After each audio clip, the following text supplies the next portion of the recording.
And we are live. Welcome back to Takes by Fans. We have a great show for you today, as always. We are live every single day at noon Eastern. Now, if you want to watch live, head over to twitch.tv/takesbyfans. If you want to watch but not live, head over to our YouTube channel, Takes by Fans. We post all of our shows and clips of the show on there on a daily basis. And then if you just want to listen, we've got you covered too. We are on podcasting apps, Spotify, iHeartRadio, Google Podcasts, Apple Podcasts, folks. However you want to watch or listen, we've got you covered basically every single way.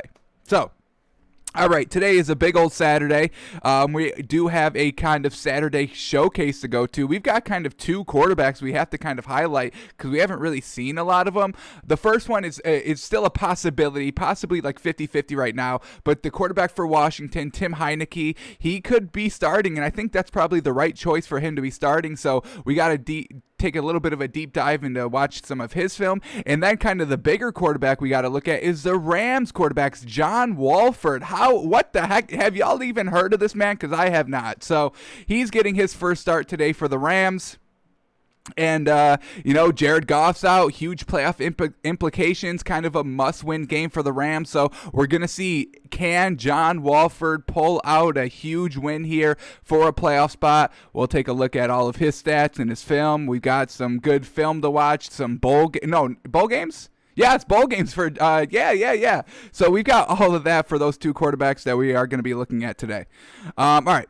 But first, we got to talk about some stories, and we got to talk about COVID because it is still striking this week. So here we go. Buccaneers, they placed two linebackers, Devin White and Shaq Barrett, on the COVID-19 list. Some big names here for this Bucs team, and their defense is already not that great. So two linebackers not playing, going to be even worse for them. Now, luckily for the Bucs, they have to face the Falcons here this week, which should still be an easy win.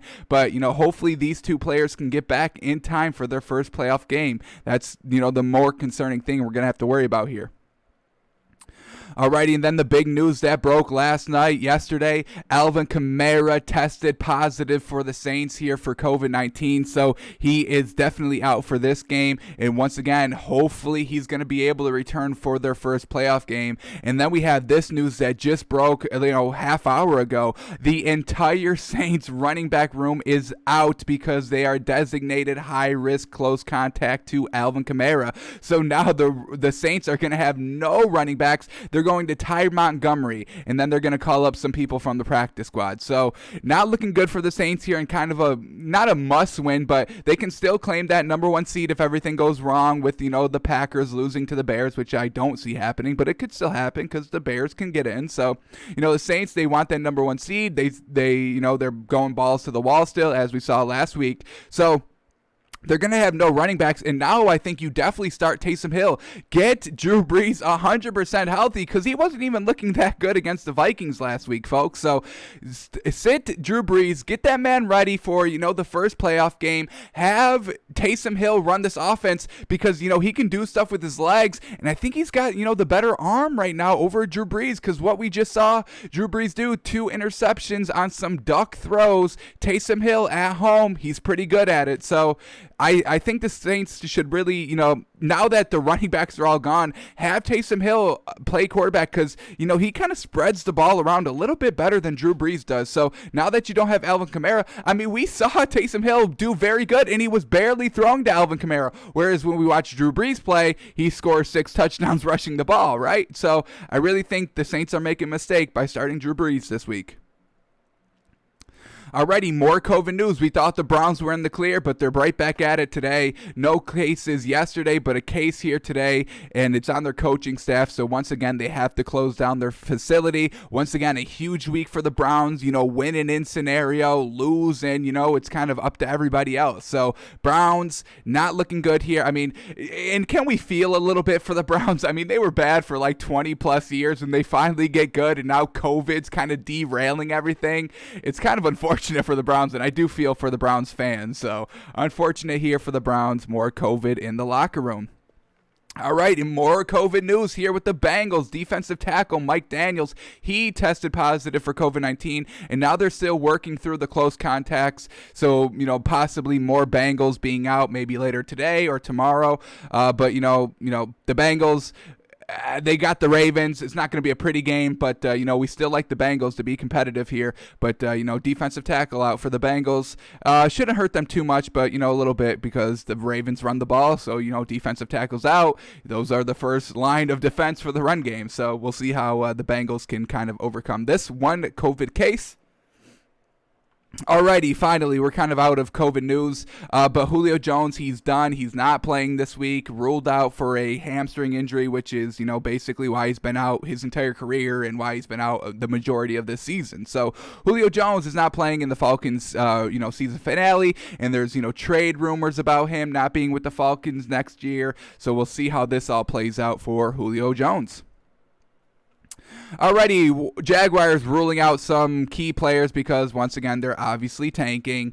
No DJ Chark for the Jags and no Colin Johnson, and then also no James Robinson. So your best wide receiver, your best running back, all out. You're going to throw probably not even Gardner Minshew as the starter. Mike Lennon's probably going to still be starting for the Jags. So this is going to be a free win for the Colts. Now, can Phillip Rivers go and secure a free win?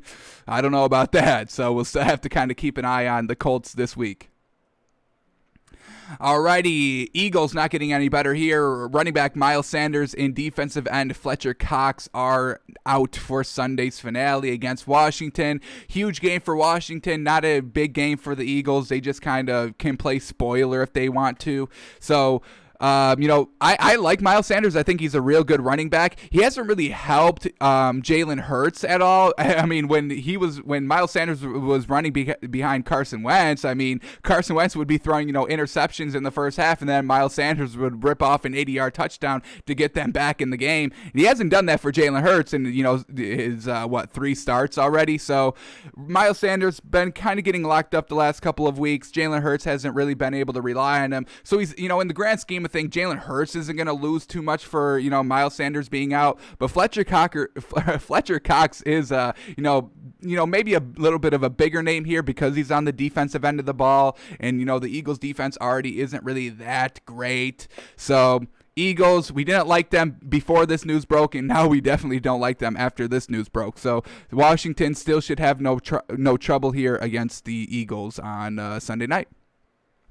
And then, oh boy, they are just buying into this narrative. Here we go. Myles Garrett, the man who hit Mason Rudolph with a helmet, just wild play. He is going to be a captain versus the Steelers this week. So we get a new head coach, Kevin Stefanski, and he's still kind of buying into these, traditions and narratives and rivalry games. He's promoting Myles Garrett to a captain, and I love it. I definitely play into this. It makes the game more exciting. It makes the rivalry even that much more to watch and play for. So love to kind of see Myles Garrett being the starter. Kevin Stefanski, quote, says, "It's a big game, and we want to send the big guy out there." Hey, it is a big game. So Kevin Stefanski's got every reason to name this man the captain. We've got, rivalry game, division game. Win and in for the playoffs. Get your best player. Myles Garrett's their best defensive player. Elevate that man to a captain. Let him, learn from his mistakes against hitting Mason Rudolph with the helmet. Let him clean that up. Let him be just, a solid starter, a solid captain, a solid kind of field of vocal leader that, we think he could be. So kind of interesting here. Mason Rudolph versus Myles Garrett, part 2. Captain versus quarterback. Winning in scenarios here. Possibly number 2. There's so many narratives surrounding this game. It's going to be a real great one to watch. Alrighty, and then the final story of the day. This is why tanking is lame, folks. It's lame. Everyone's like, oh, Trevor Lawrence is the clear number one. There's no quarterback even close to this man. And then as this final season, or the back half of this college season starts to kind of finish up, we get some great quarterbacks having great games. Justin Fields just went in and beat Trevor Lawrence straight up. Look at what Justin Fields did. I didn't think he was capable of doing this, but he did it. So we give the man a lot of credit.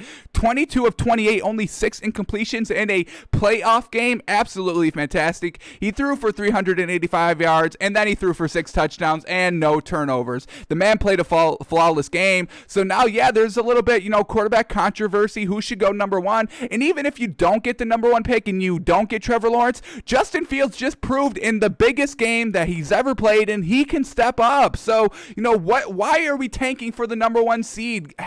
Start building the winning culture instead, please. I don't want to see, 1 in 15 teams, 2 in 14 teams, battling for the, who's the actual worst. There's good quarterbacks. You just have to find the talent. If your scouting department isn't good, that's not my problem. I'm not tanking because the scouting department can't do its job.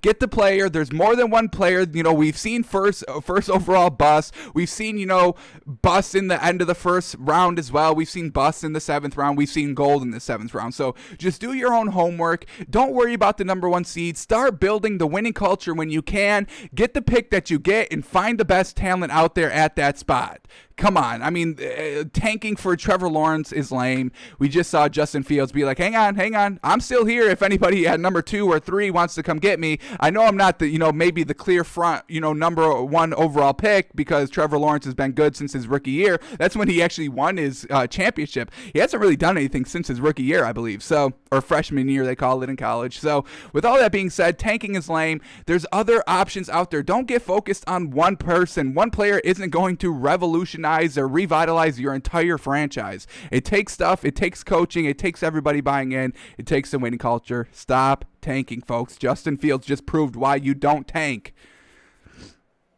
Alrighty, let's switch gears to the NBA very quickly. We'll recap the scores from yesterday. Here we go. Grizzlies and Hornets, 2 and 3 teams. Grizzlies getting the win here. Let's see what the Grizzlies are working with here. What do they got? Who was the leading scorer? We've got Dylan Brooks, all right, 21 points. Kyle Anderson, look at this. Their starters all did pretty good here. I'm kind of impressed. 15 points for Brandon Clark, 18 points for Kyle Anderson, 14 points for Jonas Valanciunas, 21 points for Dylan Brooks, and then Tyus Jones. I mean, he only put up 6 points, but he had 12 assists. So, really, this starting squad for the Grizzlies, they're pretty good. No, big names, no, tier 1, ball handlers or closers or shooters on the squad. Just kind of solid here. They're only 2 and 3, but I can get behind the starting roster, and look at this solid contribution from the bench. Desmond Bane with 10 points and Gorgie Dang with 14. All right, watch out for this Memphis Grizzlies team. They may not have the stars, but that's a solid lineup. If everybody on the starting lineup is contributing at least, 10 plus points, that's pretty good.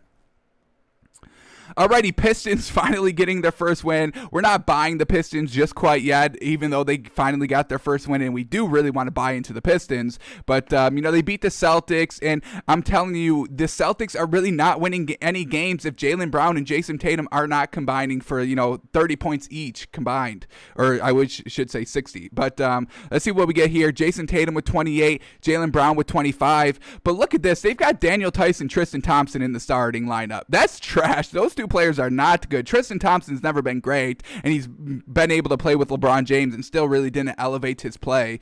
And Daniel Tice, he's still never elevating his play. 2 points and 6 rebounds in 23 minutes as a starter? Get that man out of the starting lineup. I really do not like this new Celtics roster. I love Jaylen Brown and I love Jason Tatum. I do like Marcus Smart as well, but really everybody else is really kind of trash. I mean, look, how can you have Tristan Thompson and Daniel Tice both in your starting rotation? You're not winning games like that. And we see they just lost to the Pistons, who haven't won a game all season until now. Already, Heat getting destroyed again because, Jimmy Butler is still not playing. So, he's kind of the lifeblood, a huge on-floor kind of general, on-floor captain. Jimmy Butler needs to be in the starting lineup for the Heat to have a chance. They still have good shooters, but they don't play well when Jimmy Butler is not kind of facilitating the offense. And look, he actually did play, so I'm bugging. They're just not very good right now. Jimmy Butler, 2 points in only 26 minutes. We know he's not, the big scorer. He's not going to go get you, 35 a game. He'll probably get you a solid 22. Maybe. That's kind of his ceiling. So the shooting was definitely off last night. Jimmy Butler with only 2 points. Andre Iguodala is now in the starting lineup. Only 3 points. Only played 13 minutes. So not big there. Duncan Robinson only scoring 5 points. Once again, that's kind of a big sign of the night not going your way. Tyler Hero, 11 points. He shot only 1 of 4 from the 3. Goran Dragic, 0 of 6 from 3. So the shooting night here for the Heat was not very good, and we see it in the box score, or in the final score, really only scoring 83 points. Alrighty, Hawks and Nets, and this Hawks team, holy cow, they beat that explosive Nets, and look at the Nets, 3-3 with all that talent because of leadership, folks. There is no leader on this team. There's no clear-cut leader. It's not Kevin Durant. It's definitely not Kyrie Irving. They already said that their head coach doesn't even matter, Steve Nash. So who's gonna step up? Nobody feels that they can kind of talk or kind of voice their opinion, in my opinion, of just kind of what I'm seeing and the personality types that I've assigned to Kevin Durant and Kyrie Irving.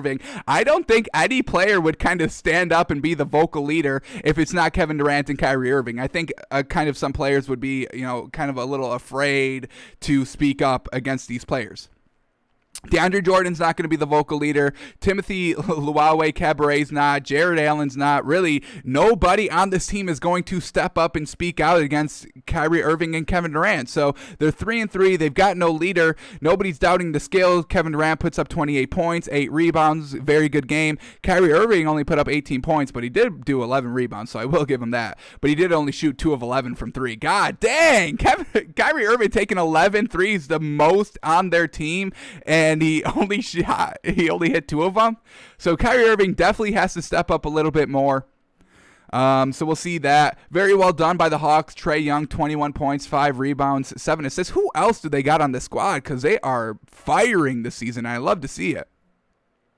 Clint Capella, 12 points. Trae Young, as we said. Bogdanovich, he's coming off the bench. Not anything good. DeAndre Hunter, 23 points. John Collins, 20 points. So they've got a pretty solid squad here, and they can shoot, man. They can shoot. They just shot 41% from the 3. That's pretty good. Whereas, the Nets shot 18%. So I like this Hawks team, man. Watch out for them. Trae Young, I love to see that man successful here. Alrighty, Bucks getting the win, 126-96 over the Bulls. The Bulls are not good. The Bucks should be good. They got Giannis. Let's see, is Giannis back on track hitting his free throws? That's the one knock that we have on that, man. Let's see what we got here. 10 of 18, so not the greatest again. 55% from the free throw line. Giannis, please. I know y'all won and you put up 29 points, but that comes back to bite you. That's why you have at least one L, because you're shooting horrible from the free throw line. And they just paid that Madden Supermax for like $270 million. All right, let's move on. Wizards getting their first win. Love to see it. All right, let's take a guess. Did Russell Westbrook have less than 6 turnovers? I don't even think he played this game. He didn't even play this game. So is there a correlation between Russell Westbrook not playing and them winning? Absolutely. You know why? Because they didn't have those 6 turnovers. They didn't have the 6 turnovers. Look at this. Nobody had more than 2. This man had 5, but he only played 6 minutes, so that man is definitely trash. How you get 5 turnovers in 6 minutes off the bench? All right, so we know the problems here in Washington are Russell Westbrook related, that they get the win when he's out. There is correlation between those, I can guarantee you. All right, Lakers getting back on track with the win here. They're 4-2, beating the Spurs 109-103. Suns getting the win again. Look at them. Once again, kind of like the Hawks. Watch out for the Suns team. Chris Paul's getting it done. Devin Booker's still getting it done. Let's see what they did. Devin Booker, 22 points. Chris Paul, 21 points and 6 assists and 5 rebounds. He shot 50% too. And Devin Booker, look at this, man. Shooting 52% and 3 of 7 from the 3. So not a bad night from him either. Yeah, watch out. They're not that deep. They're not deep. They do got Cameron Payne and Cameron Johnson. Those are 2 pretty good players off the bench. So they're not very deep, but they got some solid players on here. And when they're all working together and it's a team game, they're winning and they're 5-1. So watch out for them. All right, Clippers losing again. Oh boy, 4-2 now. They lost against the Jazz, 106-100. Did Paul George not step up? That would be my reasoning for the Clippers not winning. Paul George, no, 25 points, and he shot 20. Oh, he only shot 20. He shot 27%. Why? Come on, Paul George. Got to shoot a little bit better than that. I mean, the 25 points is great. The 8 rebounds is great. The 4 assists is good. The 6 steals is good. But he had 5 turnovers, and he shot 22%. So, in a close game where they lost by, 6 points? 3 possession game or 2 possession game, however you want to count it. But Paul George, got to be a little bit better of a closer there. And then Blazers getting back on track with their win, 123 over the Warriors 98. And the Warrior team is not good. We know this. Steph Curry can't do it all himself. And is he still putting up the points? Let's see what that man's doing real quick. Steph Curry, 26 points. Draymond Green, no points here, starting to get back into this offense. This may have been his first game back or something like that. So 17 minutes for the man. Draymond Green, he'll get back into it. He's still a big piece. I'm a big believer in Draymond Green. He was, a big presence in their dynasty run with him, Steph, and Clay. So don't get me started on Draymond Green. He'll get there. Andrew Wiggins, 15 points. He shot 41%. Not the greatest. But he's definitely got to be, he got to step up. He's got to kind of be the number 2. Kelly Oubre Jr., he's got to step up as well. Only 10 points. He shot 0-4 from 3, 33% overall. So definitely some players got to step up on this Warriors team. But, when you look at these players, Andrew Wiggins, Kelly Oubre Jr., they don't know what winning is. They don't know what consistent winning is. They don't know what, competing at, the highest level consistently is. So Steph Curry's going to have to go and mentor.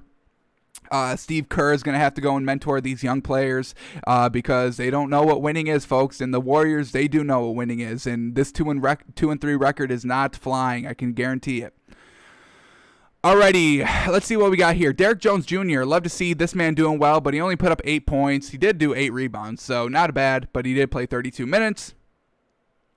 What else we got? Damian Lillard going off for 34 points. CJ McCollum going off for 28 points. And then you got Carmelo Anthony off the bench with 18. So that's all you kind of need to see. Love that. I do love this kind of Blazers team. Derrick Jones Jr., Nurkic, McCollum, Lillard, Anthony, Enes Kanter off the bench. They're kind of deep, and they've got some nice shooters here. They got, players that can go and put up, at least 20, 22, 25 points a game in CJ McCollum and Damian Lillard. So they've got the scorers. They've got kind of, the down low covered Nurkic and Enes Kanter. Derrick Jones Jr. is really going to be the key here. He's going to have to kind of start stepping up a little bit more, and I think he can, but we'll have to wait and see for him to really kind of do it on a consistent basis.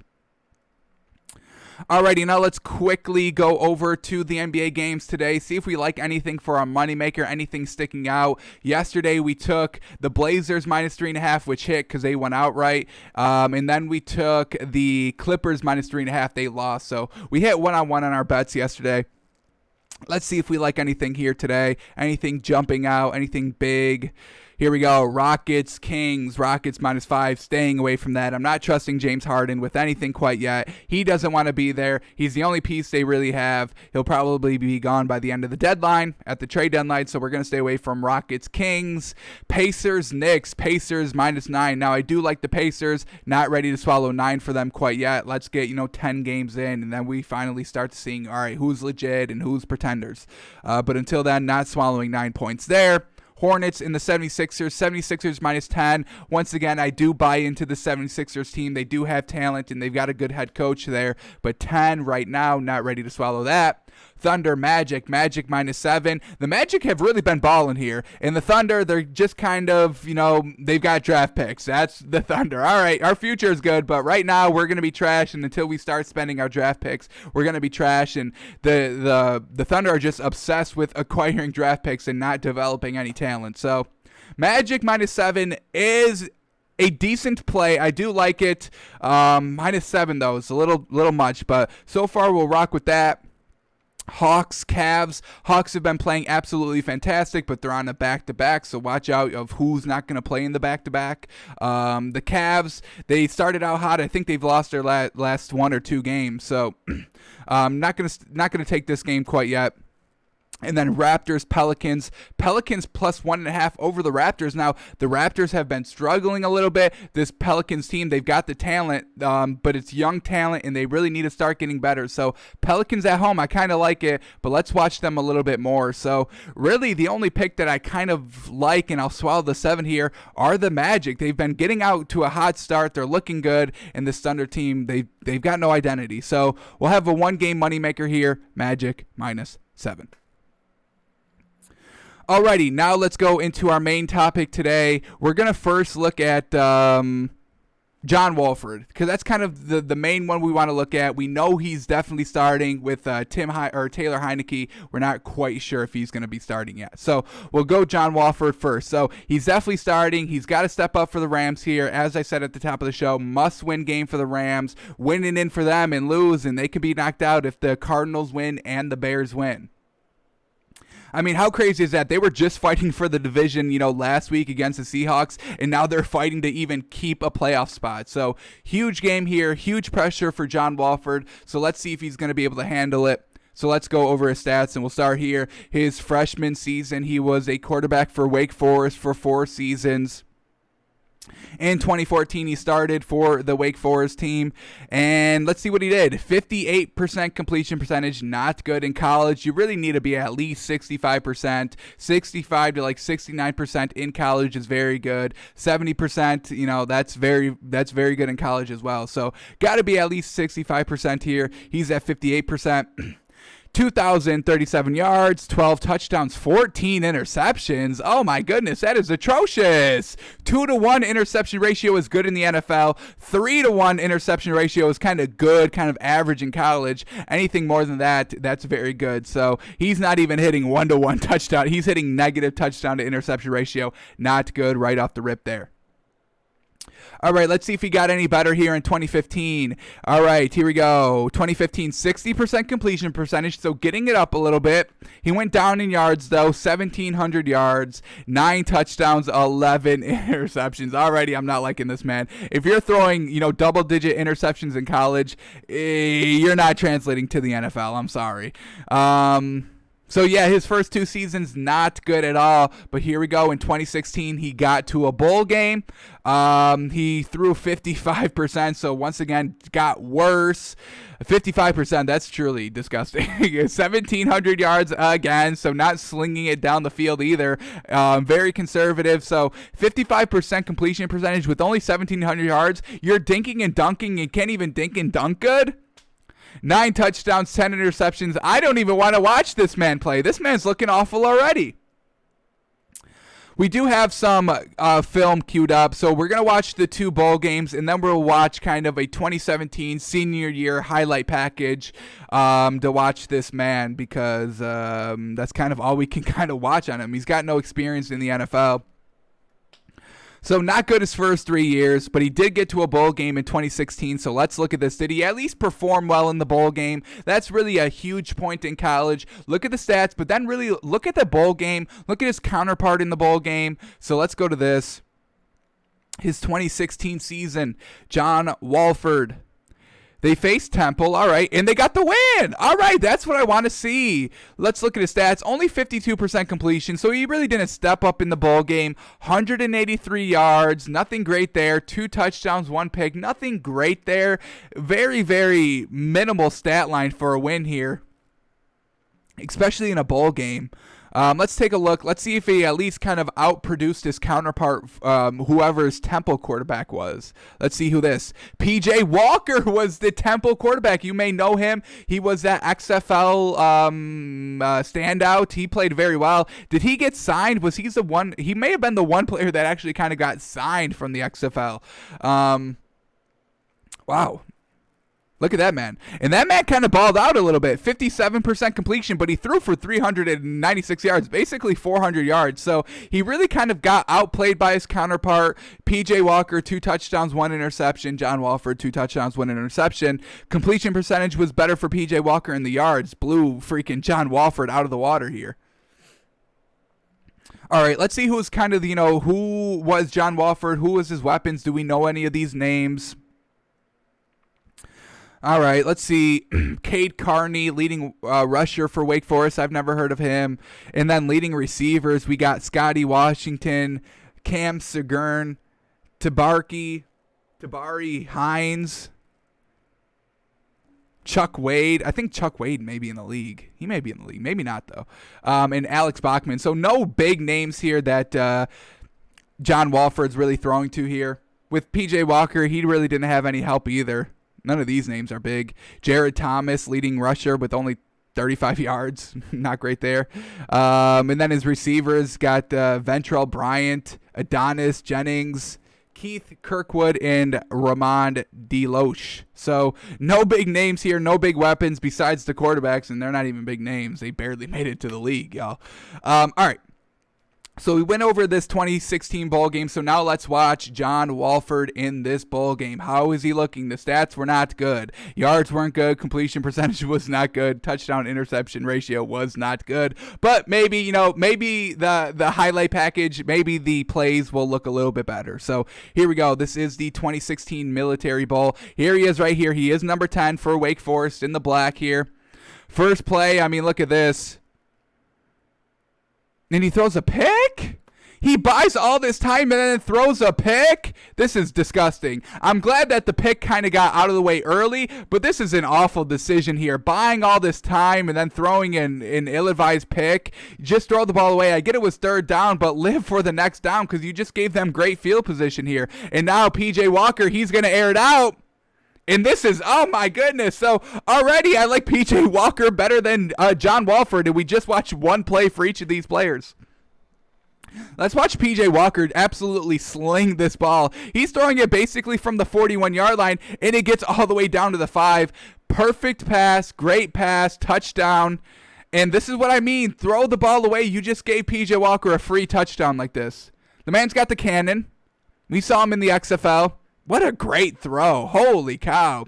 And then John Wolford, that throw, that, buying time interception, that's what Mitch Trubisky does. And we don't like Mitch Trubisky here, folks. So John Wolford starting out with the big strike against us. We like the Rams plus 3.5 because of all the other kind of circumstances surrounding the game. But because of what I'm seeing, we may have to switch our pick.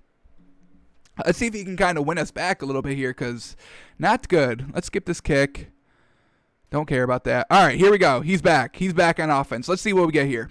They're down 7-0. John Wolford with the ball back. All righty. Now, this is a wide open touchdown. This is blown coverage somewhere. No safety over the top, at least in the middle of the field. And John Wolford puts it right on the money. I mean, that's a perfect pass. He's wide open, but it's still a perfect pass. So we give the man a little credit there. And he ties up the game. All right. Not too bad there. Not too bad. Let's see what else we get here. All right, John Wolford, kind of a quick wide receiver out there. So those were his 2 touchdown passes. Everything he did in this game came in the first half, in the first 7 minutes of this game. The 2 touchdowns, the interceptions, all coming here. Wild. Wild. And these 2 touchdown passes, one's wide open, and one's a designed kind of wide receiver screen, if you will, quick pass out. So really, his touchdowns were really not because of him.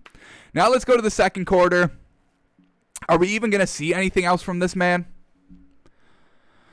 Temple fumbles, gets great field position. Let's see John Wolford kind of capitalize this.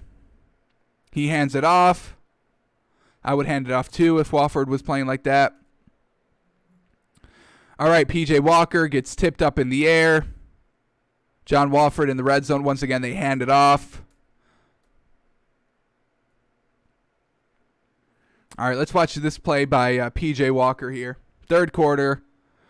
John Wolford's not doing anything else. We saw literally all the stats in the first quarter.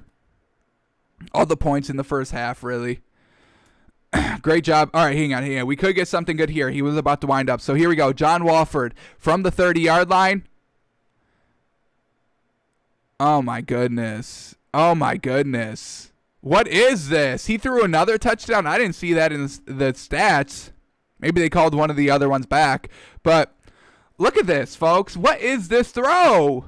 Overthrow. He tried to, thread the needle right before, over the linebackers, before the safety. That's a tough throw to make. And he's not even very accurate with this one. Just sails it high. This man, all right, he's not looking good here.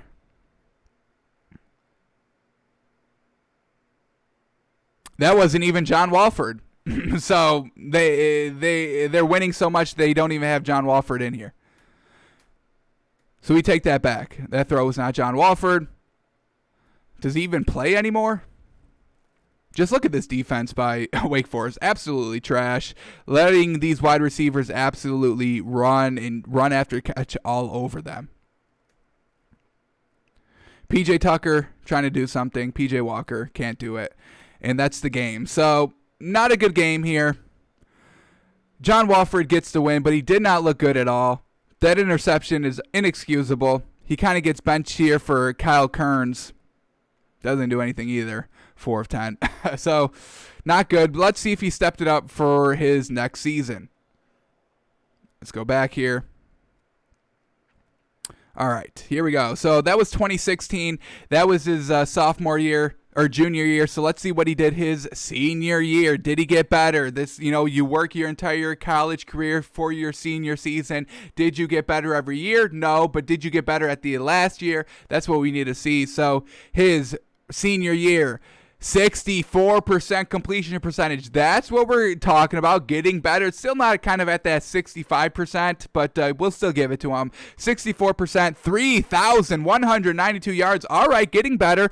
29 touchdowns. Finally, now we're talking. He just needed to get, acclimated to the game, different speed from high school to college, and he finally got it figured out here in 2017. Once again, got back to a bowl game. We've got that bowl game as well, but let's see if he won this bowl game.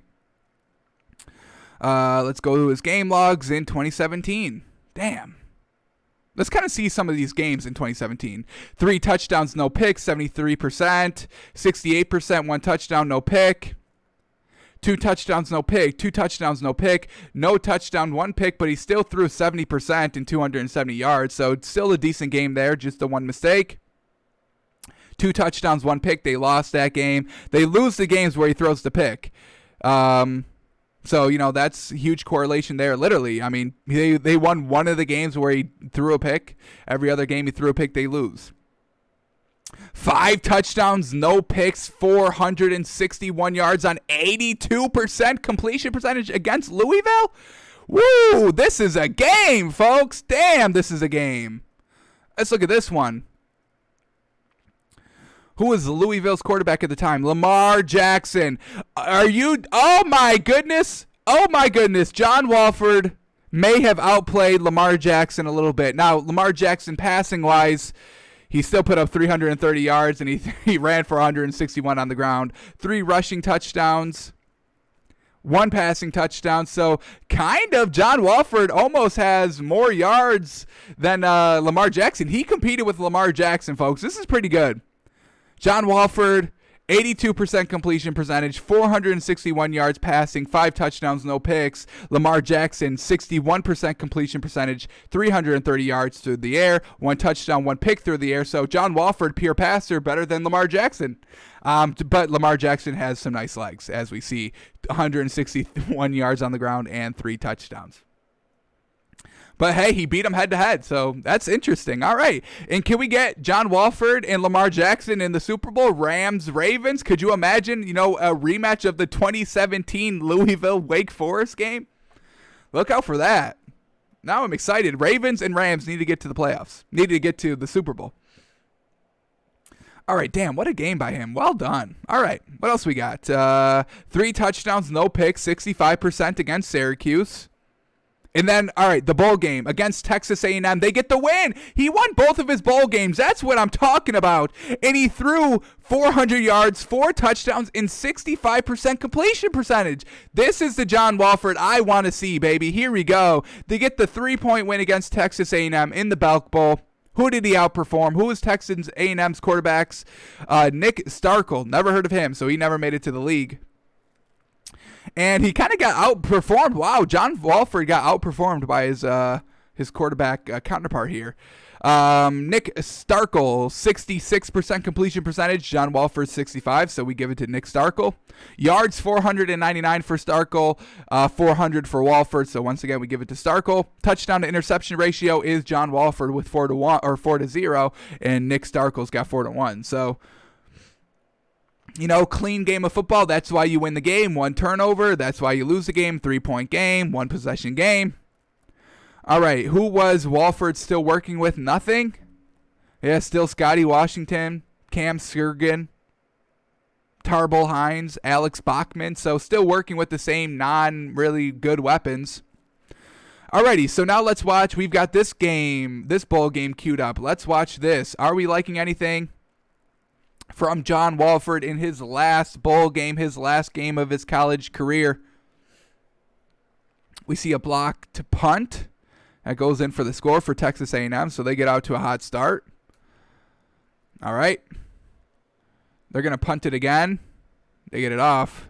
But once again, blocked. Damn, Texas A&M. This Wake Forest special team is trash. Getting punts blocked and everything. And then this is Sarkle absolutely launching it deep. Woof. Let's watch this one. From the 50 all the way down to the 5-yard line. 45 yards through the air. Great arm. All right, we got to start seeing John Wolford's arm because we saw, the quarterback's P.J. Walker's arm. We're seeing Nick Sergel's arm. I got to see John Wolford's arm. We're seeing all the wrong arms. All right, here we go. This is John Wolford right here, number 10. And this is a great throw, great idea, and it's going to go for the touchdown. All right.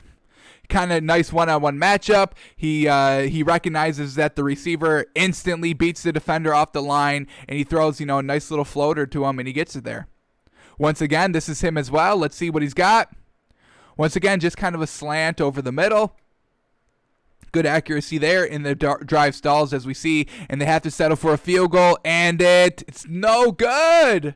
The Wake Forest special teams is trash here in 2017. Wow, did they get bailed out? They do get bailed out with the flag there. John Wolford over the middle. Now I like this pass. Look at this. Cool, calm, collected. Pressure barreling down. Kind of, a free moment of a wide open touchdown for a second. And Wolford puts it right on the money here. That's a tight throw. And it's looking good. All right.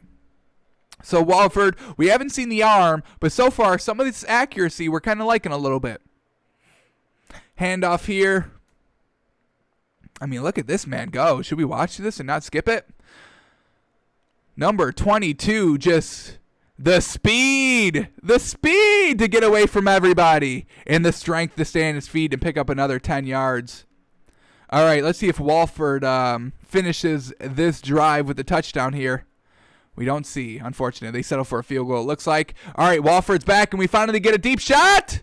And there we go. What a pass here. Throwing it from the 40-yard line all the way down to about the 20, so about 40 yards. Let's watch the accuracy of this pass. Absolutely beautiful. This is double covered, and Wolford puts it right on the money where only the receiver can go and get this ball. But we can watch it one more time here.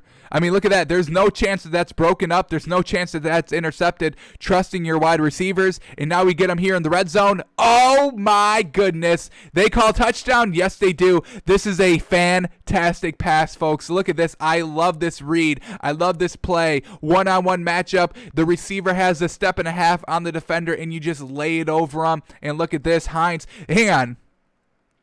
This isn't Nyheim Hines, is it? The running back for the Colts. He's looking like a wide receiver there. Let me look at these players who scored this touchdown. Oh, yeah, Tabari Hines. All right. Not Nyheim. All right. But what a pass. What a pass. Great catch here. They count touchdown. Love to see that. All right, what else do we got here? Little special teams, going to bring it to the house. Finally, Wake Forest's special teams doing something good. The only reason why Texas A&M is in this game so far is because of the special teams, the block punts, the muff punts. Now they're going to get going with the passing game. Let's see if we like his quarterback, any better. So we'll kind of watch some of these plays as well of Texas A&M's quarterback. What do we say, Nick Starl, something like that? Ooh, but they cough it up. They cough up the ball. All right, here we go. Here he goes, John Wolford. He's got some speed. Let's watch this again. Wolford with the legs. All right. Speed's not bad. Now, is it going to translate to the NFL? I don't know if it's that quick. But here in college, it's not bad. And the special teams doing bad special teams, again, getting blocked here with their field goal. Simple pass there. Wide open pass here. Let's watch this one by Texas A&M quarterback. I mean, absolutely wide open. Nothing special here. Launching it from about the 40, got down to about the 20, so no big arm, nothing great there, just blown coverage wide open. Now we're going to get Wolford here with the pass. Let's see this one. Okay, this was tight. Let's see if we get a replay, maybe a different angle to kind of see this one a little bit better. Definitely a tight throw, and we're not going to be able to see it. So let's see if we can kind of break this one down ourselves. That's tough. That's tough to see from this angle. We can try and slow it down a little bit. See if that helps any. Let's go half speed. Let's go back.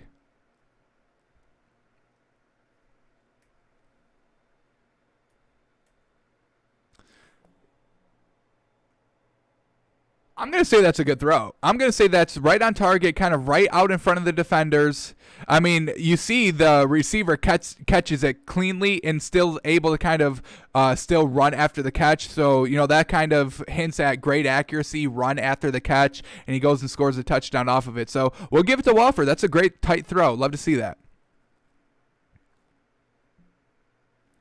And he's still scoring throughout the game, which is something great. He's not, you know, front-loading all of his points in the first quarter, front-loading all of his passes here in the first quarter. We're getting, you know, competitive game here. Texas A&M, you know, got out to a slow start offensively, but they're, you know, keeping themselves in the game, and Wolford is keeping up the pressure on there. That's something I can definitely get behind. Now let's see if we get anything here in the third quarter, if we're still seeing, you know, good passes here in the second half here.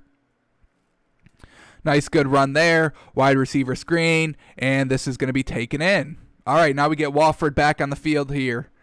Texas A&M is keeping up the pressure, and look at this throw, wide open, down to the 10-yard line. Let's watch this one more time. I mean, Wolford, look at this, pump fake, absolutely perfect. That fake opens up this route here, and then he perfectly throws this ball here. Let's count the yards here. Throwing it from about the 36-yard line down to about the 30, so no big arm there, just kind of solid. What is that, almost 40 yards, maybe like 30, 33, 37, something like that. Ooh, and then this is it. This is the interception that we saw, you know, in the quarterback difference. The one interception that Nick throws that John Wolford doesn't. And let's see if John Wolford can kind of capitalize on this drive. This is the next drive, continuing if you look at the clock. And he's going to go deep, wide open. Receiver fumbles. Oh, and they give it right back. Oh, you can't be doing that, Wake Forest. It's not on John Wolford. It's just, you know, teams are trash. Usually college teams are not good.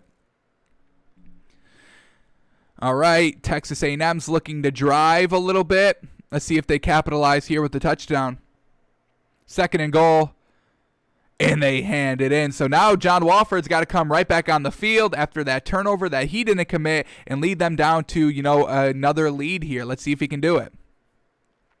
This looks to be the ensuing drive off of when they just, and he fumbles the ball. Oh boy, that's something that we did not look at when we were looking at John Wolford's stats. We knew he wasn't kind of a dual threat, so we weren't really looking at his rushing game, but we just see a fumble here, inexcusable. How many fumbles did he have all game? That's what we have to go and look at now. Wake Forest, here we go. Fumbles lost. Do they have that? No, it's all just fumble recoveries. It's hard to find like accurate fumble stats if you're not a defensive person for your first forced fumbles. Especially even harder to find quarterback fumbling. So I don't know if we can find this stat real quickly. Unfortunate. We may have to move on. But we just saw one there. That's not great. This was a huge drive, folks. They just lost the lead. John Wolford, the Wake Forest just fumbled on their previous possession, and now Wolford is doing it himself. That's not good. Let's watch this one more time. Does he just not feel the pressure? Trying to step up, and he's careless with the ball, trying to step up in the pocket. So that is a huge red flag. We are going to have to kind of keep our eyes on, see if we see that again here. And then Wolford goes down. Oh, he's injured on the play too. Is Wolford back in the game? He is back in the game. All right, so we skipped around a little bit. Now we're at 12 minutes in the fourth quarter. Texas A&M couldn't do anything with that turnover, and Wake Forest is back with the ball. Number 10, Wolford, he's back in the game, so that injury on the fumble was a little dramatic, don't you think? All right, they're running it down to inside the 10-yard line. Fourth and goal. Ooh, the flip option. All right. So now look for this for what the Rams can definitely do. Maybe, extending the offense a little bit of, not too much read option, but a nice little shovel pass to keep everybody on their toes defensively. Because we saw Wolford run. It's not great, but it's decent speed, and it should translate a little bit. It's not going to be as fast as Patrick Mahomes, Lamar Jackson, Kyler Murray, Deshaun Watson, but he could be in that kind of B tier of speed in the NFL of rushing quarterbacks. Let's go back to this play one more time. He made the great read, great option, didn't keep it. The defensive end was playing the quarterback, so you have to flip it to the running back. He made a great play here. Love to see that. That gives them the lead with 9 minutes left, overcoming that fumble mistake. That's another green flag that we can see for John Wolford here. Getting better every single year, learning from his mistakes in some games, some green flags that we can definitely, hold on to when we're talking about John Wolford. But here we go. Texas A&M goes back. They go out in front with 4 minutes left. Now they're up by 4. John Wolford, 1st and 10 from the 35-yard line. Let's see what he can do here.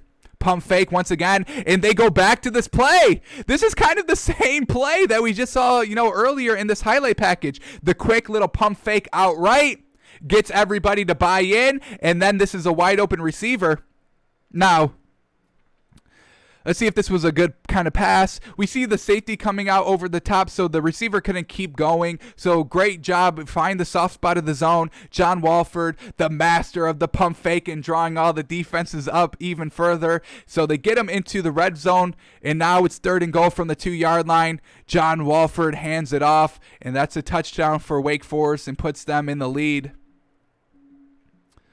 So Texas A&M has one more chance here, 4th and 15. Nick Struggle, whatever his name is, incomplete. So, do we see any more John Wolford? That's the end of the game. So, John Wolford looking pretty good this game. His stats were good. That one fumble, that was probably the biggest red flag that we saw, and not looking too good. So, everything else was good. The deep ball, we really didn't see any. What did we clock his arm at? Like 45 yards, 40 yards, I think.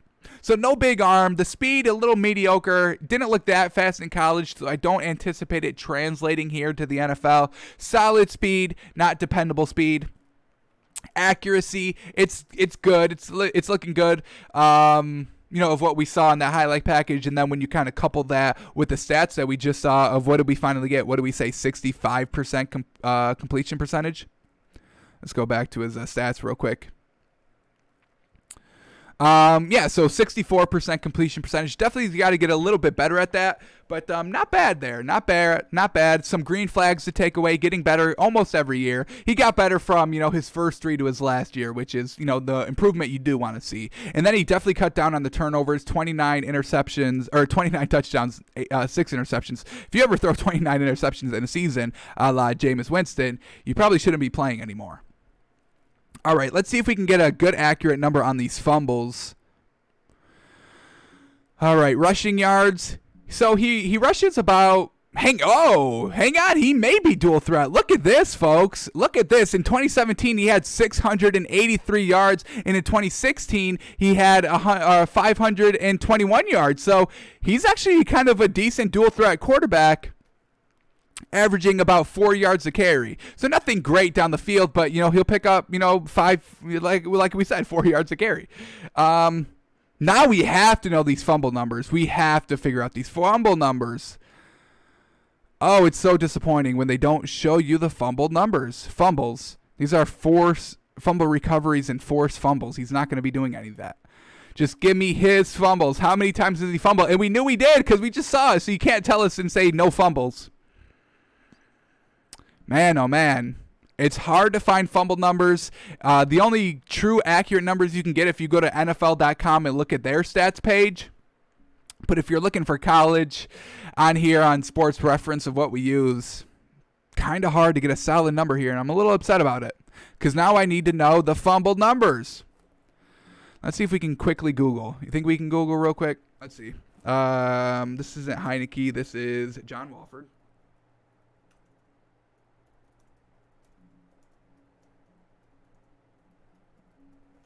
See if we get any numbers here. The Jets, this JetsFix.com, they scouted this man. Let's see if they got any tips on this man's fumbles. Arm strength. Wolford does not have a cannon for an arm, but uses a pump fake. Folks, we just seen this. We just said this. Look at this. Look at this scout here of JetsFix.com. We said exactly what this scout said. Wolford does not have a cannon for an arm. We did not see that, but uses the pump fake to get good effect. He's got the good pump fake. I love it. To get the ball downfield with adequate touch and timing. I love it. I can definitely see that. I agree with that. He will usually put enough zip on the ball on outbreaking routes, throwing a tight spiral on the pass. We kind of saw that as well on some of those one-on-one routes when the receiver kind of, won it right off the rip. Accuracy, all right. Wolford's ball placement seems to be pretty good. As we said, that's what we saw. That was pretty good. He can hit players in stride. Folks, we're saying everything that this man's saying in stride. What we saw on that play, that we kind of had to slow it down to really make sure, but he caught it in stride and carried him for 20 yards extra after the catch for the touchdown. He can hit his players in stride and has good understanding of when to lead a receiver and when to put the ball in a spot where only he can make a play on the ball. Once again, we saw that multiple times. That diving end zone catch that we saw, the one that he was in double cover that went incomplete, or no, it got caught, and he was the only person that was able to have a shot at the ball. So we're seeing everything that this scout is seeing. Love to see that. All right, let's see what else. So now that we know that this man's a trusted source, he's seeing everything we're seeing. Now let's see what he's seeing that we didn't see, of him watching, every single game and not just, 3 random highlight packages. So let's see what we get here. Under pressure, as noted, Wolford was sacked over 100 times in his first 3 years.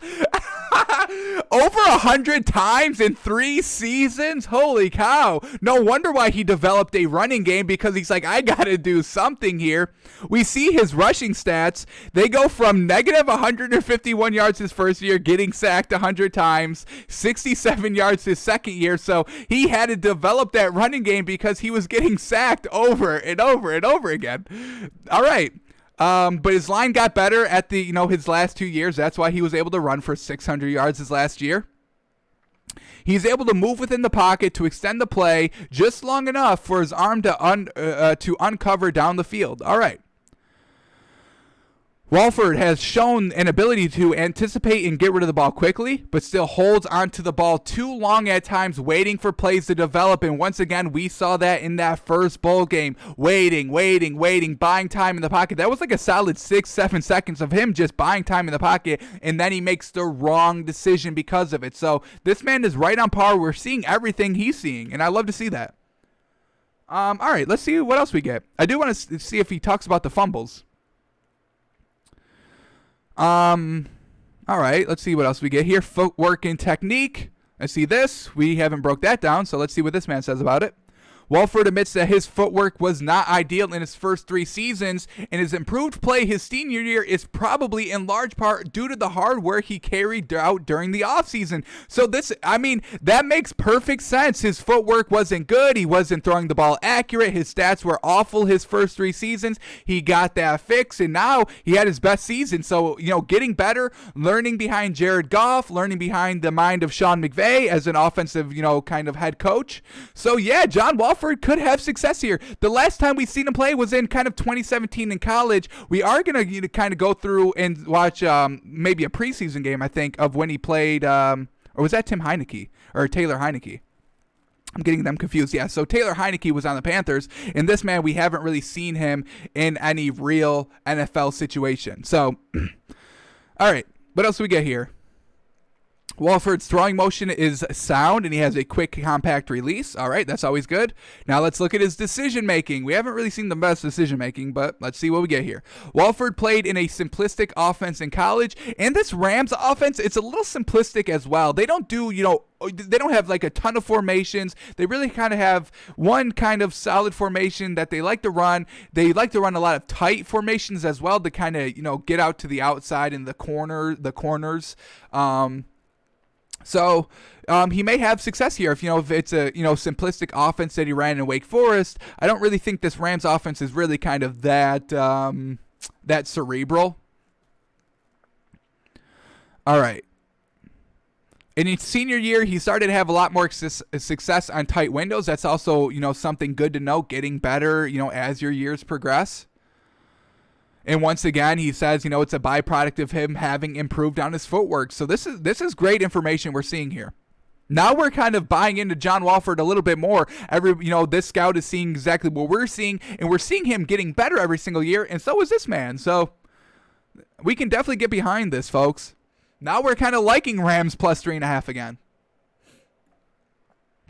Okay, mobility. This is going to be huge here. All right. Wolford is a good runner, capable of scrambling out past the second level and picking up chunks of yards on read option looks. In one game last season, he passed for 363 yards and scored 3 times and rushed for another 163 yards and 3 more scores. So we put up 6 touchdowns one game, 3 rushing and 3 throwing. Here's how dangerous he can be. All right, looks like they were trying to have a nice little gif here of him running, but it's expired. It's no longer exists. Wolford's running ability also enabled him to escape the pocket and roll out. Yep, we saw some of that. He will battle to keep plays alive, and now that's kind of where the fumbles may come in, so hopefully he breaks those down. Scheme fit. There might be some level of adjustment required for Wolford to be ready to handle a pro-style system, but he's regarded as smart and has a good command of the huddle. So this is something he might be able to cope with. Yeah, I mean, that's kind of what you need. You need to be the leader, a vocal leader. You need to be able to command a huddle. And that's where I don't know if Jared Goff is, at his kind of max potential, kind of commanding an offense and being that leader on field. So this is kind of why I'm saying I think I like the quarterback shakeup a little bit of John Wolford in this Rams kind of offense now. Maybe this change at quarterback could have, huge success here. Alrighty, injuries. Anything with his injuries? Wolford has dealt with plenty injuries during his time at Wake Forest. That's never good. Although he showed some toughness by often playing hurt, he ended up starting 47 games. Out of how many? I would like to see how many he didn't start. That would have been better. He was knocked out of a game in his freshman year when he landed on his head at the end of a scramble. So once again, maybe not getting down when he should. That's something that we're going to have to kind of look at. And he missed the Clemson game with a shoulder injury last year. He also had ankle injuries in the past. All right. Intangibles. Wolford's teammates and coaches speak in glowing terms about his intangibles, praising his smarts, his toughness, and team-first mentality. That's exactly what you want in a quarterback, so this is great here. This is a high-pressure game for the Rams. He knows what it's going to have to take. He knows that he has to be the one to step up, so this is great to know. He's smart. He can kind of understand all the situations going on, all the narratives going on, the pressure that, is going on for this game. All right, he has no character red flags, but had a tangential association, I don't even know that word, to a scandal when it emerged that the team's former announcer had been feeding information about the playbook to the other team, and his father suggested that this might have been a factor of him being sacked as, wow, his own offensive coordinator, offensive play caller was giving the other team the playbook so they could sack the quarterback? Wild if that's true. Holy cow. All right, conclusions. All right, let's see what this man's. We're kind of gonna take what this man's conclusions are as the gospel, because he's been exactly on the ball of what we've been saying. So here we go. All right, the Jets may consider Wolford. This was in 2018, I believe. This was written. Yeah, 2018. So, all right, here we go. Jets may consider Wolford for a practice squad spot in some playing time tomorrow night, so long as he picks up the system quickly enough. That's probably the best case scenario for him in the short term, but if the Jets end up carrying just 2 quarterbacks for all or part of the year, then Wolford will likely have a key role as the scout quarterback and will learn a lot from traveling with the team. That's far from guaranteed, though. And he'd be defying the odds if he could establish himself even as just a backup while being less than 6 feet tall. Oh, he's not even 6 feet. Not great there. Gotta be at least 6 feet. So the man's not that tall. Russell Wilson height, he's about 5'11", 5'10". Kyler Murray, 5'10", 5'11". Tua, 5'10", 5'11". All right. Nevertheless, he has good intangibles and could be able to handle game manager type assignments, and he's likely to be asked to in the second half of tomorrow night's game. So this seemed like it was like preseason or something. Alrighty, so yeah, John Wolford. I love that they're saying that he can be kind of a game manager type assignments, because that's exactly what this Rams game is. John Wolford, you haven't played the entire year. You're coming in week 17 when it's a kind of must win for us. Just be a game manager. Do not turn the ball over, which is something he's cleaned up, but something that has been in his past. So don't turn the ball over. That's what John Wolford needs to do, and we're kind of liking what this man's saying here. They don't break down the fumbles, though. That's the entire reason we kind of got here. Let's see if we missed it. Anything with fumbles here?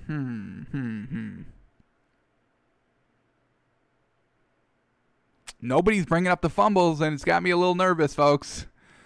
You can't just show me one fumble like he did in that bowl game and then not have any stats on his fumbles. He is 5'11". He is 5'11". As we said, he was under 6'1". He was listed as 6'1", but actually measures 5'11.5" inches. That's funny. All right. So John Wolford, we're kind of liking him. Now let's see where the spread has finally ended up. Is it still Rams plus 3.5? Let's see if the spread has changed any. Rams Cardinals, it's come down 0.5 point. We got it. We locked it in at Rams plus 3.5. It's come down to Rams plus 3. So a lot of people are betting Rams plus 3.5. That's why it's coming down. So yeah, I still like it. I think I have agreed with this man. Let's get this man's name. He don't got a name. He just kind of dated it. Unfortunate. Yeah. So well done to this man for doing this. Let's see what the comments say. Anybody agree? Disagree? Thanking them for making the post. Wolford's mom has got it going on. Is that true? Interesting. Wolford is better than Hack. I don't think Hack's in the league either, so possibly yes. All right. He seems to be elusive. How is he at fielding punts? They're going to turn the quarterback into the punt returner. This man wants. Paul72 wants to turn John Wolford into a punt returner. Good luck with that. Alrighty, so yeah, we're liking John Wolford a little bit. Do we got one more on him? I think we got one more clip to watch. Let's see. This was his 2017 year. So best plays, top plays of John Wolford. We already kind of know. We already saw what basically I think everything we needed to see since we just agreed with that scout. So let's see what this gives. Let's see what this is. Let's see if we see anything else. We're not going to see any fumbles here. And we're going to get some good runs here. So this is better. This is kind of the one thing that we haven't really been able to kind of evaluate that much is his rushing game. We only saw kind of one. The Jets insider, the Jets scout said he was pretty good at running the ball. So let's try to highlight some of this. He made the decision fast. I like it. The speed is looking fast in college, but, the speed from college to the NFL is a major difference. So I would have liked to see maybe him play one preseason game, but we haven't seen him in preseason either. Unfortunately. Let's see. Hang on, let me pause this. I thought I tried to look for preseason. I would have liked to see that, but I don't think he was in any preseason games. So we'll double check this really quickly.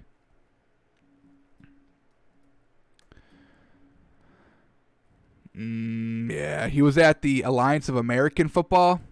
Looks like he played there. But I just want to know how fast his speed translates. That's really what I want. Oh, hang on. Oh, boy. Here we go.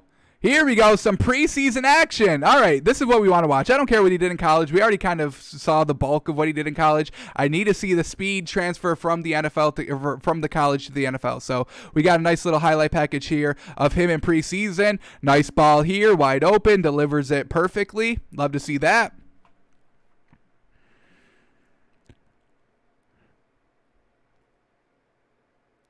Oh, yes! Look at this man stepping up, throwing it over the middle of the field, right on the money. Love it. All right. This man's has gotten better year by year. He's doing good here in the preseason. And look at this man, a little QB sneak on 3rd and 2. QB sneak for 2 yards. This man picked up like 4. All right. Here we go in the red zone. 4th and goal. Down 3. Wolford over the middle once again. Look at him go. Perfect. Loved it. Right over the middle. Perfect pass. 4th and goal. That was his last chance. They don't pick it up. Turnover on downs. And he does it. Perfect. All right. Now another preseason game. Wolford, once again, this man's got no fear of slinging this ball down the field. He's not a dink and dunker. He knows it's preseason. He knows he's the backup. He's just going to go and let the tape speak for itself. He's not going to be dink and dunking. And that's what we're seeing here, and I love it. Okay. Yes. Oh, yeah. John Wolford, baby. I love it. Look at this man rolling out of the pocket, buying all the time, escaping. I think if he continues to run, he may be able to beat these linebackers to the corner. It'd be a tight race, but even though throwing on the run, that accuracy, look at that. It's not wide open. That's still a tough throw to make on the sideline. Places it in bounds, places it right on the sideline, and another. Oh, I'm in love with this man already, folks. Now we're seeing it. It's coming. It's coming in the preseason against NFL teams. And look at this. Nice little floater. Again, we saw that in college a couple times, and he's bringing it to the NFL. I love the touch he has on this pass here. The receiver instantly beats him, has the step. That's like a half a step. That's open in the NFL. That's really not open in college, but this is open in the NFL, and he places it absolutely perfectly. Yes, John Wolford. We're buying into him now. Why did they go back to Wake Forest? I don't care about these highlights. I don't care about his college highlights anymore. Darn it. This is pretty good. Let's see this one. 25-yard run. I mean, this seemed to be a quarterback keeper design run. That was pretty good. All right. The speed is not bad. I want to see it in real-time NFL situations. We're going to see it. Hopefully we see it tomorrow because I think this man can't ball. And once again, look at this touch on this throw. Oof. How long was this? 39 yards? 40? Call it 41? Yeah, we saw this play. The speed's not bad. We get a little quote here. What was this? We'll rally around John Wolford, and we'll play great football, and we'll play good football. Okay. I like the quote. I don't know who that is, but he believes, I believe. He believes, I believe. All right. Not bad here. Of what we saw, I'm liking it. I get it's preseason and you're kind of going against the B team and possibly the C team at some points, but still, the NFL, the C squad of the NFL is kind of still better than college, overall as a team because you got every player on the field is a C level instead of college where, one's A, you got maybe one B and everybody else is kind of like F and D's. So, yeah, all right, John Wolford, we're liking it now. We're feeling a little bit more confident for the 3.5. His first couple seasons weren't good, but he's getting better. He's learning under Jared Goff. He's learning under Sean McVay. That's some pretty good people to learn under. So, John Wolford, he's going to get it done. He's got the takes by fans stamp of approval on him. Love to see it. John Wolford plus here. Alrighty, let's quickly do Tim Heineke. I don't think it's come out yet. Let's see if they've made an official start yet for Washington. Because right now, to me, it's about 50-50 whether they start Heineke or Alex Smith. And if they're definitely not going to start Tim Heineke, then I don't want to do the segment. Then we'll just focus on Harford or Wolford. But it doesn't look like we got an answer. So we'll quickly go through some tape of Taylor Heineke. We're not going to look at any college like that since we've got some actual game footage of him. So let's take a drive that he did throw a touchdown on and kind of see if this man is impressing us as much as maybe, what's his face? John Wolford just did. So a couple of turnovers on downs. This is a good one. Little 8 plays, 91 yards. It was kind of at the end of the game. That's kind of when he came in as well. Let's kind of get the accurate of when he came in. Do we have that? So he didn't even come into like fourth quarter. Here it is. He comes in, here it is, with 9 minutes left in the fourth quarter to try and get some stuff going. So let's watch this one touchdown drive, and that's probably it. That's probably all we'll see from him. 309. Alrighty, here we go. Washington, Carolina, 3:09 left in the game. Watch a little bit of Taylor Heineke. Now, he played in the XFL, but as we see, that man did nothing. And the man did nothing. He didn't even get in, so his college stats weren't even that good either. Look at this. This is what I got. I think he played earlier, but I can't get official stats on this man either. But 63% completion in college, 3,400 yards, 30 touchdowns, 16 picks. Not the greatest 2-to-1 touchdown to interception ratio in college. The completion percentage is kind of decent, right under that threshold of 65. But we got NFL action, so we'll be able to see this a little bit more better of what Taylor Heineke can do. And Chase Young believes in him, and we believe in Chase Young, so we believe in Taylor Heineke. Nice little throw here. Receiver doing really most of the work. Just a simple comeback route. Heineke puts it right on the money for the yards after the catch. All right, looks like they're going up tempo a little bit. Heineke, he going to step up. All right, see, Heineke's got some decent speed there, was able to kind of still play the pitch all the way down and still keep up the speed to still pick up, 6 yards on that play? That's what we want to see from John Wolford. That's what we want to see, how the speed translating the NFL, because Wolford does do the pitch. We saw that. So some good speed there by Tim Heineke. 7 yards on the pickup. 2nd and 3 now. Once again, once you play in the fourth quarter and the game's kind of already out of reach at this point, the defense is just letting you pick up those, 10 yards, and then they're just not letting you break off for the extra 10, 15, 20 after the catch. So, yeah, Taylor Heineke, you keep calling him Tim. Taylor Heineke, a little easy here, but it's still building his confidence for next week, and now he's going to take the deep shot. Oh, no! This was kind of perfectly thrown. Receiver seemed to get a little lazy at the back half of trying to catch this ball. Let's see this.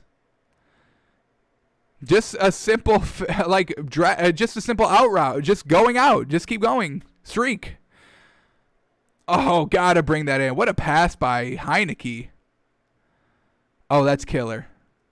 You scored there. Now we're talking about a game here. Heineke once again.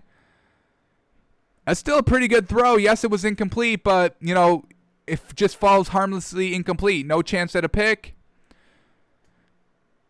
Good route. That would have been caught if it was, inbounds, unfortunately. So he's got a nice little arm here. Let's go back and count the yards on this big, deep shot. We didn't do that. So let's see Taylor Heineke's arm here. He's going to throw from about, the 40-yard line, we'll call it for easy math. Going to get down to the 20, so, about 40 yards on that one. Pretty good throw. Got some nice deep ball accuracy. 40 yards down the field and perfectly accurate. That was a beautifully accurate pass, folks. All right, 3rd and 10 now. Here we go. Taylor Heineke.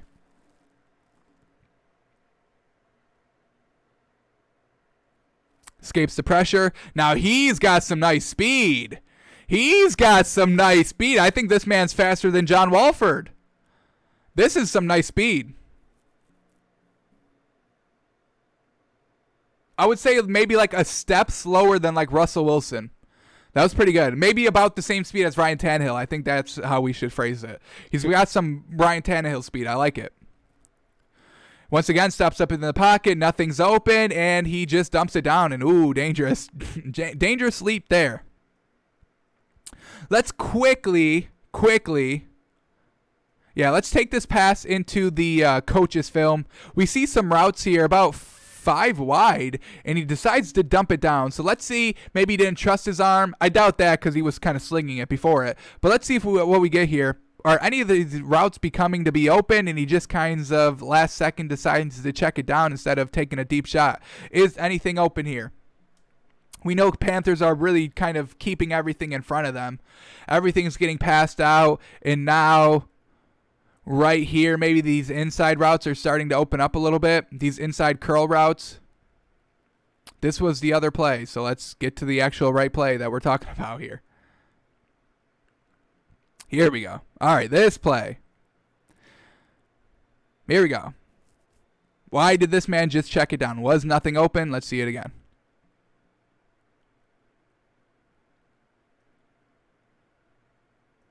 All right. Everything's going out, keeping everything in front of him. This is open, but it's only going to be like 5 yards. Not really worth throwing. Everything is very well covered. And this man is wide open here. Yeah, just take it. Maybe even threw it there like a little late. If you want to find a knock on this play, it's a little late because you saw as soon as he was climbing the pocket, all the defenders started to come toward him, toward the line of scrimmage. So maybe he threw it just like a half a second late, if that's the one knock, but still a great read, great decision, not forcing anything. He's got a nice eye here of what's open and what's not. Like to see that. All right, let's finish off this drive now. They pick up the first down on that play. They're inside the 30.